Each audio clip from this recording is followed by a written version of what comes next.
టాలీవుడ్ ని మాత్రమే కాదు, హైదరాబాద్ ని డ్రగ్ మాఫియా గడగడలాడిస్తోంది. స్కూళ్లు, కాలేజీలే కాదు, ఉద్యోగ, వ్యాపార కేంద్రాలను టార్గెట్ గా చేసుకుని మత్తులో యువతని చిత్తు చేస్తున్నాయి డ్రగ్ మాఫియా. ఇప్పుడు ఈ దెబ్బ సినీ పరిశ్రమను ఇరకాటంలో పడేయడంతో యంగ్ టైగర్ ఎన్టీఆర్ తన వంతు ప్రయత్నం చేస్తున్నాడట.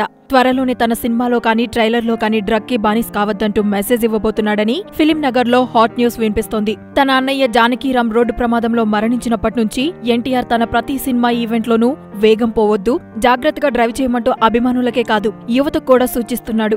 అంతేకాదు, తన సినిమా ప్రారంభంలో అతివేగం వద్దు, ట్రాఫిక్ రూల్స్ పాటించండి అంటూ మెసేజ్ ఇస్తున్నాడు. ఇప్పుడు అలానే తన లేటెస్ట్ సినిమాలో డ్రగ్ గురించి మెసేజ్ ఇవ్వబోతున్నాడని చిత్ర యూనిట్ నుంచి అందుతున్న సమాచారం. ఇటు మా అసోసియేషన్ కూడా డ్రగ్ మహమ్మారిపై షార్ట్ ఫిలిమ్స్ రూపొందించి పిల్లలు, యువతలో అవగాహన కల్పించేందుకు రెడీ అవుతోంది.